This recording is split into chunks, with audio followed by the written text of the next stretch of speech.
To know any people, one must know their ideas, their beliefs, their emotions, their expressions, and most importantly, their words. In the case of getting to know Arabs, their spoken words greatly outdated their written ones. This came in the form of storytelling, and this storytelling came in the form of poetry. To really get to know Arab people, it's imperative to know their poetry. This form of expression can be a vast window into their soul, and along all of its various iterations, the good, the bad, and the ugly.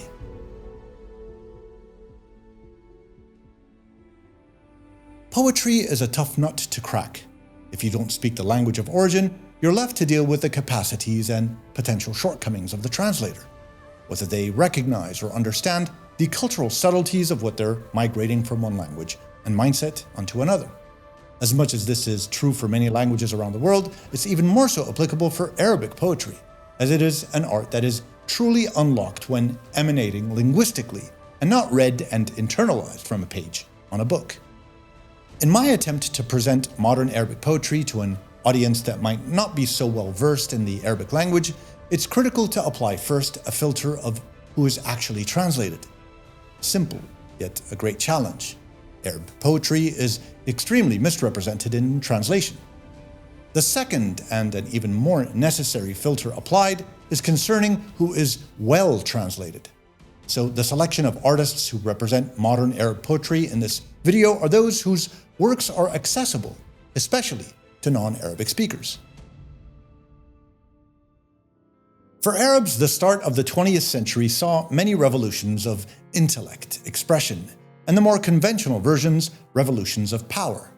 These phases in Arab history introduced new ideas, beliefs, and reactions along the way.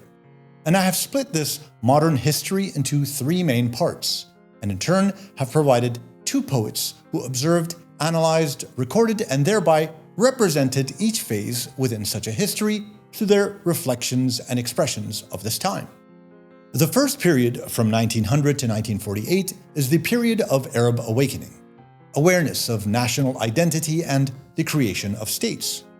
Geopolitically, the partitioning of the Ottoman Empire takes place, and a new, reinterpreted version of colonialism re-entrenches itself in the region through French and British control. In parallel, national consciousness erupts across the Arab world, in Syria, Iraq, Egypt, and Saudi Arabia, and the beginnings of the race and domination between ideologies of secularism and Islamic faith-based governance starts to happen. Our first poet is none other than Khalil Gibran, the renowned Lebanese writer of The Prophet. Gibran was a late product of the age of Arab Enlightenment in the late 19th century, where his work reflected new articulations that wanted to break away from previous poetic expression.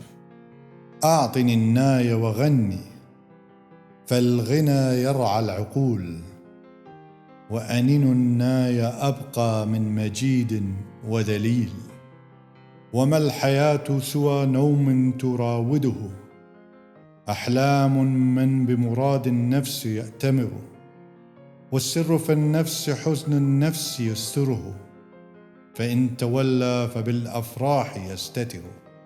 In his al-Mawakib, the Processions, Gibran presents the superimposition and journey of the dual self, the two halves of the Arab mind bound to a traditionalism that now needed new ways of thinking and behaving as a response to modernity that was fast approaching in the Arab world. The second poet for this early phase of modern Arab poetry is Ahmed Shawqi, the Egyptian laureate, also known as Amir al-Shu'ara, the Prince of Poets. A substantial part of Shawqi's works would embody the hunger to revisit the past of the Arab peoples, not purely from a nostalgic perspective, but to shape a conscious awareness of individualized, prideful, and glorious identities and cultures of Arab Muslim peoples. His poem, Siniyat Ahmed Shawqi, exudes sentimental longing to his country during his exile in Andalusia, Spain. عصفتك الصبا اللعوب ومرت سنة حلوة ولذة خلسي وسلا مصر هل سلا القلب عنها أو أسى جرحه الزمان المؤسي كلما مرت الليالي عليه الرق والعهد في الليالي تقسي. In this poem, Shawqi imagines the glories of the Muslim Andalusian civilization of the Middle Ages with Egypt's contemporaneous days, comparing the waning of the Muslim presence and power in the Iberian Peninsula in light of the ever-strong, suppressive conditions the Egyptian people were experiencing under British rule back home. The second period of modern Arab poetry starts in 1948 and lasts till 1967. This period is contained within two Arab-Israeli wars, both of which were lost by the Arabs. This period manifests a shift in the Arab psyche. Nation-states were created. The 18th century version of colonialism's presence had elapsed. An Arab nationalist fever took the region by storm. From a perspective of expression, new structural changes to poetry form were introduced, as came the reinvention of traditional poetic methods and themes into pioneering free verse and revolutionary subject matter. Nazik al-Malaika, an Iraqi poet, was a trendsetter in the development of free verse, while at the same time she avoided sacrificing the identity of Arab poetry within her works.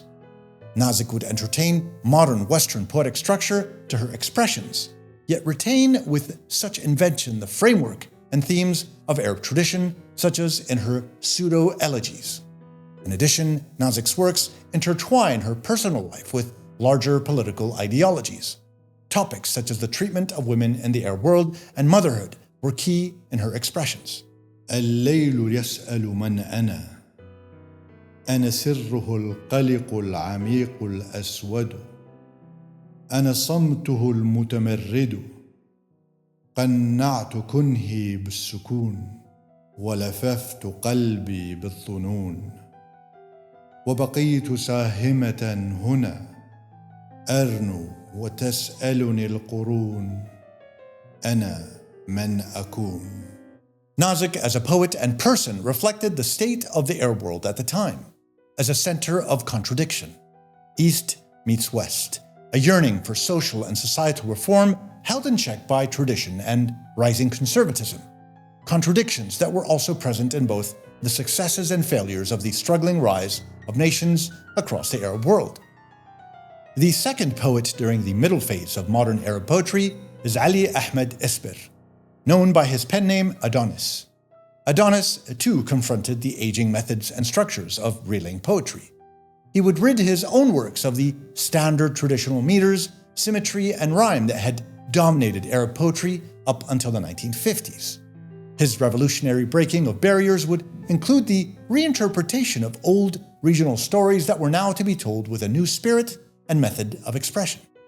سأسافر في موجة في جناح، سأزور العصور التي هاجرتنا والسماء الهلامية السابعة، وأزور الشفاه والعيون المليئة بالثلج والشفرة اللامعة في جحيم الإله.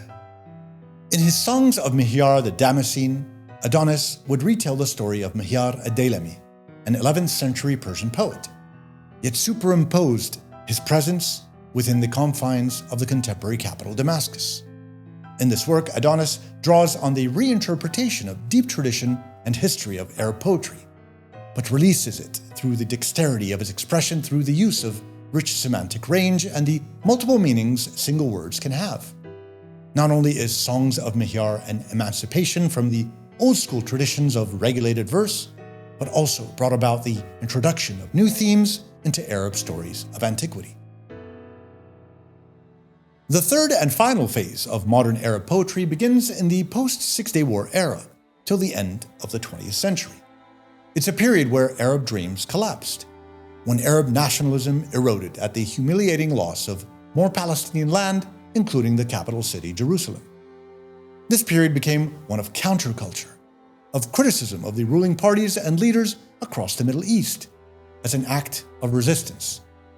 A period when poetry presented previously unheard of topics such as vocal love and desire that challenged an even more conservative condition in the Arab world. Nizar Qabbani, considered Syria's national poet, brought his unabashed, blunt, and unforgiving version of Arab poetry to echo his experiences of love, loss, exile, as well as the complexities of the Arab identity. Expressions emanating from both his personal and national tragedies.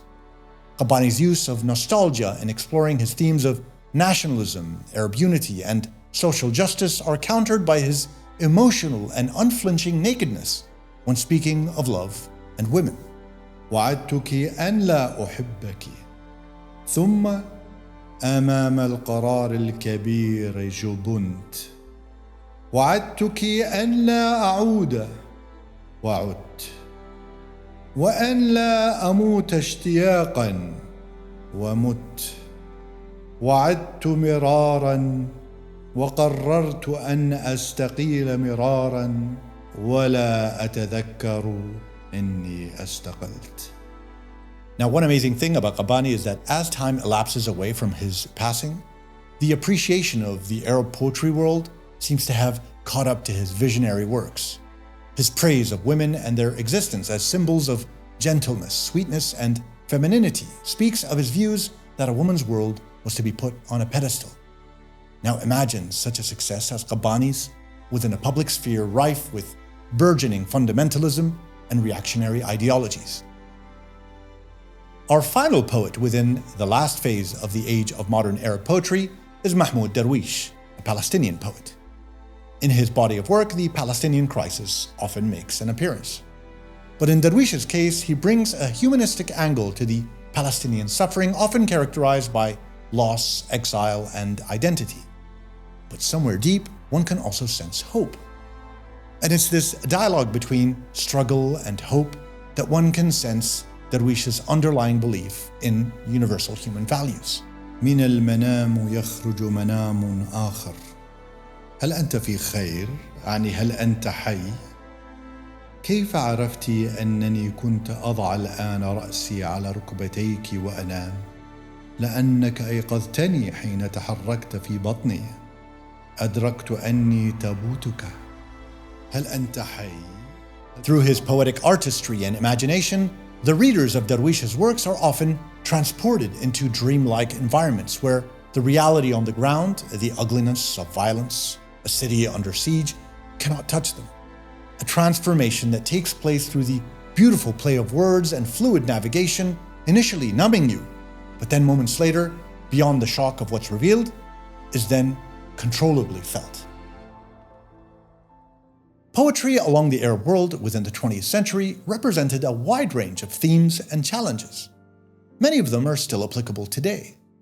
In the push and pull of extremist conservatism versus liberal modernity, the secular versus the religious, and the belonging to individual identities like Egyptians, Moroccans, Lebanese, or Emiratis, or as part of a larger unified contingent of peoples, the Arabs.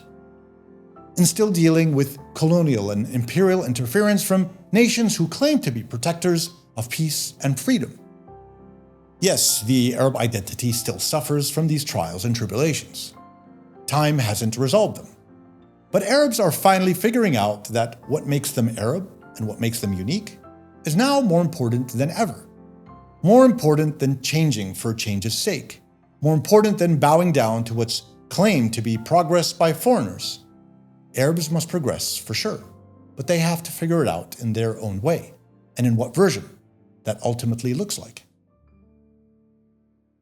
The challenge of shortlisting a few poets to represent modern Arab poetry and indeed Arab identity for non-Arab speakers is no small task.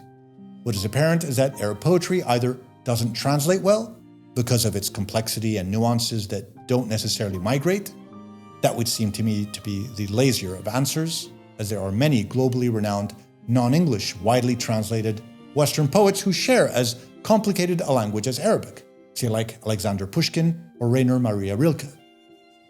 Or it could be because by making Arab poets more accessible, by reading and getting to familiarize oneself with Arab artists, one can further understand their mindset and dynamic and what makes Arabs human.